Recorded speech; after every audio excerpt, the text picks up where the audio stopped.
Hello, I'm Toycat, and welcome back to Seed Sunday. Seed Sunday is a weekly series I run on my channel where I show you seeds for Minecraft Xbox and Minecraft PlayStation, which are particularly unique and worth checking out in some way. And this week's seed is one I deliberately set out to look for because TU25 did just come out, and it did, of course, bring with it some new features. Some of those features need a new seed because you need all 4 types of wood and you need a lot of sand to make stained glass and all the new wood types, doors, etc. And I figured what would be cool if I made a seed that was that, and also they came with the added advantage of being an amazing seed otherwise, because this has 5 Npc villages, one you can see from spawn, as well as 4 temples, which is amazing to see all of that in a classic sized world. I'll be showing you around all of this seed today, but please do like the video if you do like it. It helps out the channel a lot and lets me know you do like it. And yeah, the seed, if you are wondering, is IBX Update 300. So I'll put that on screen right now, and you can type that in if you want to. And if you do type it in, you'll spawn somewhere around here. This is my spawn location, just on the riverbed. And yeah, it's a really nice spawn in my opinion, because you do just see 2 directions. You can go left or you can go right, and it's kind of like a fun choose your own adventure. But yeah, if you do go right, you'll end up at a jungle, which is a decent place to end up at, and you can follow the river way north, like pretty much all the way up to the end of the map, which is pretty cool in my opinion. Or you can head south, and you'll end up at some pumpkins, which are always nice, and you'll end up at a, you know, like a village that didn't fully generate, but you still get the well. So, in case you want to just swim around in here, it's something you can totally do, or you can go to the bottom and make a secret house. That's actually a pretty cool idea. But yeah, so, otherwise, what I do recommend you do is actually head to the east, because the east has the first desert of the 3 massive deserts the seed has, and it also has one of the first features you'll see, which is actually an above-ground mob spawner. So, just over here, you'll find yourself an above-ground mob spawner. It's covered in sand, because that's what happens in the desert, but still, if you do dig down a few blocks, you'll find yourself, you know, a chest which has just some wheat. It has some string, has cat, the best disc, of course, a name tag, just some, you know, nice stuff in general, and as well as that, well, there's no other chest, but you can get some, you know, zombie spawning for some XP, all that sort of stuff that you might want. There's some caves attached to this, which might come in handy. There's some coal in here, which is nice, I guess. And in general, yeah, XP, name tags, all the good stuff, without even having to go underground to look for it. So that's always a nice bonus on a seed, but that's not where this ends by any stretch of the imagination. So heading east even further across this little lake, and all the way pretty much to the edge of the map on a classic-sized world, we'll end up at the first desert temple. So, desert temples are an amazing opportunity to get diamonds, to get gold, to get iron, get all these things, and of course, if you want to make some new stuff, that stuff will help out a lot. So, first desert temple, you might just get, you know, let's see what we get. So, you might get emeralds, you might get diamonds, you might get gold and rotten flesh, and, you know, you just get a chance for all these things, and it's always, oh wow, 4 emeralds already. That's pretty good. So, I didn't get diamonds, but I did get 4 emeralds, which is actually a pretty nice find. So, yeah, we got 4 emeralds from that. And then what you want to do from here is head to the north. If you do head north, you'll go to the smallest... Okay, this is like the flattest extreme hill biome in the world. Because you'll notice here, it changes from desert to extreme hill to plains in the blink of an eye. And there's also a forest here, which is crazy to see like 4 biomes like this next to each other. But this is... Look, if you look at this is actually an extreme hill biome. But it's so flat, like, because it's at the edge of the world. I guess it didn't generate, like, fully. It's just kind of funny to see, in my opinion, just, you know, the whole... Oh, that's kind of how that is. So, yeah, just something I thought was interesting. But, yeah, heading north even further, we'll go past a big plains biome, great place to kill some sheep, some cows, some pigs, all that sort of stuff. And then finally, you'll end up at the second jungle biome. This one's a little smaller, but for some reason, this is the one that contains a jungle temple, or the second temple we've seen so far. So break your way in here, or find the entrance at the front somewhere, which is back over here, I guess. And once you're inside that, you've got some more chances to find yourself some nice loot. So again, can contain diamonds, can contain all these other stuff. You just break through the wall here if you want to see this first chest, which for me contains, okay, as soon as I can get there, some gold and some bones and some rotten flesh. And then this other chest over here contains a enchanted book. Nice rare find. So yeah, that's nice for me. As always, these are randomly generated. That's why I'm doing it live. These will be different every time you load up the world, but it's still a fun thing to see each time. So yeah, heading to the west some more, you'll head to your first NPC village if you're following this kind of route. And this first NPC village just up, it's like one at the edge of the world. It's pretty cool because of the fact that it's so close to the edge, but it does still all generate. Like you look here, this is 1 block away from being cut off, and it's nice to be like at the edge, but not without being properly cut off there. And it means that some of it is in this like edge ocean here, but you know, still something worth pointing out.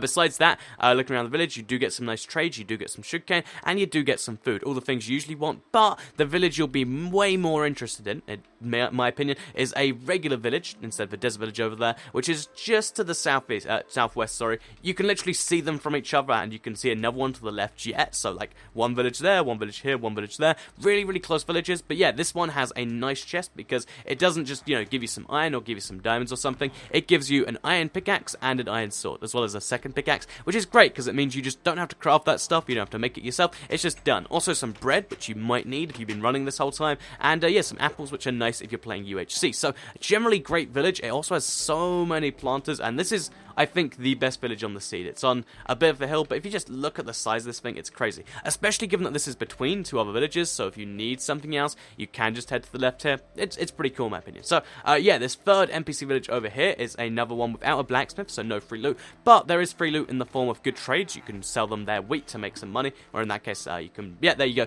You can sell them wheat to make money, and given that, you know, they have wheat to sell, it's basically free emeralds, which I think is always nice, and I'll always point it out. And then, obviously, you can probably see this thing in front of me. It's another desert temple, so another chance to get yourself some diamonds, emeralds, enchanted books, all that good stuff. And in this case, should I just, oh, I did get some diamonds, but let's just break the pressure plate. We got, wow, how many diamonds is that already? 5 diamonds already, and a bunch of iron. So far, just from the stuff the seed has given us for free, that's like an insane amount of iron, that's iron tools, and that's 5 diamonds. So we can make ourselves a helmet if we really want to. And then there's also, of course, a chest over here. Oh, sorry, a blacksmith chest, which contains some obsidian, some way more apples for some reason. I don't know why you need 6, but if you're making a bunch of golden apples, that's nice. And some more iron and a bit more bread, which I guess is just a nice little thing. And then finally, we've got an extreme hill biome to the north here, which is, this is a real extreme hill biome. Like, obviously the other one does still count, but if you want to find yourself some emeralds, fire yourself, all that sort of stuff, you've got better odds here. And it's also a nice place to set up, because it is the very corner of the world, but it is high up. You get nice views over there, but you also get the calm, relaxing, or, you know, kind of the weird thing over there, which I believe is actually what the biomes would generate as, because this looks like it carries on being a swamp, and then that stops being a swamp. I don't know, it's kind of weird. I always looked at it and wondered what's going on there, but it's kind of cool to look at anyway. So yeah, let's move on from here, and let's move to the other stuff, because I did mention 4 temples, and I did mention 5 villages. You might notice we're lacking one. Don't worry, we do somehow have that. So yeah, this is the 4th temple, a 3rd desert temple, which is, you know, finding 3 on the same seed is not common by any means. Like, 2 is, you know, maybe like 1 in every 20, 30 seeds, and, you know, finding 3 is just kind of crazy. So, obviously, more chances, more diamonds, apparently, which is really lucky, but also some other stuff. So we got mostly just diamonds there. Between, you know, 3 desert temples and a jungle temple, you're going to get some number of diamonds. It might only be 2 if you're unlucky, but if you're really lucky, you could get like 30 diamonds off the spawn on this, which would be crazy in my opinion. So, as well as that, there is, of course, the blacksmith chest with the iron tools and all that sort of stuff. So, oh, finally, the last village that I wanted to show you is just over here, very close to the spawn, actually. That's the spawn, which I marked for beacon, and this one doesn't have a blacksmith chest either, but it does have a priest, which is always cool because they give you crazy trades like eye offenders. Oh, there you go. And that's so handy if you want to just beat the game, and you don't have to play the game where it's like, oh, let's look around for Enderman for 20, 30 minutes, which I really like that. So yeah, that is this last NPC village over here. That's the this is the 5th village. That's 4 temples, and to kind of show you around the rest of the seed in case you're curious, because I did mention it's great for TU25 earlier. Basically, it does actually have lots of sand. Like, look around this first desert here. There's 3 deserts of this size on the map. You look on the map there. There's one over here. There's one with the you know, the first desert temple, and there's one to the north over there. But as well as that, this does have all the trees, like I mentioned. So around the spawn, you find 3 types of trees. You see yourself literally just to the left and like behind the spawn, you see yourself a oak tree, and you find yourself some birch trees. Once you've got that, you've got 2 types of wood. You can start farming that. That's all good. If you need jungle trees, they're just over here. A lot of people don't have jungles in their world, whether it be because it's pre-TU12 or whether it be just because, you know, they got unlucky. Either way, it's always great to have this. And then finally, if you want to have, you know, the 4th type of wood, you'll notice it's spruce. This place does have 2 pretty small snow biomes. I like the snow biome a lot, but a lot of people don't. So if you want to come settle down here, or if you just want to come chop down some trees, there is a big one in this corner of the map. So yeah, this is a particularly nice thing for me, because it's this weird kind of like snowy mountain over here, which I think is pretty cool. And if you look down here, it's a cave you can explore. It might lead anywhere. I haven't checked it, and it probably doesn't lead anywhere, but you might want to check it out anyway. Maybe it leads to bedrock or something. But yeah, so yeah, this is a nice corner of the map. I really do like all 4 corners, because you've got like jungle in one, you've got like this icy you know, spruce biome in one, you've got this snowy one in the other, and you've got an extreme hill one in the other. Like, all 4 corners are cool. And if you wanted to make a 4 corners based map where like you and 3 friends like go to corners and do some stuff, I think this is a cool map to do that, because obviously I like me some biomes. That's why I do this stuff, and that's why yeah, I like Seed Sunday a lot. I hope you do too. If you do, please do like it and let me know. Share it if you really liked it, and subscribe if you're new around here. Let me know what you think of this seed. I think it's amazing in every way because it does have all the sand for stained glass. It has all the wood types to make all the wood stuff, and it's also a good seed otherwise. But let me know if you're like, oh, actually, I'd really like a seed that is good for this. Let me know in the comments down below, and I will hopefully take up on one of them and see if I can do that. Because I'm always looking for ideas for Seed Sunday, because, you know, I spend a lot of time searching, but you need to have something to search for before you can search. Anyway, thank you for watching the video. I said all the things. Subscribe if you're new around here. I do Seed Sundays every single Sunday, and I'll see you all in the next video. Bye.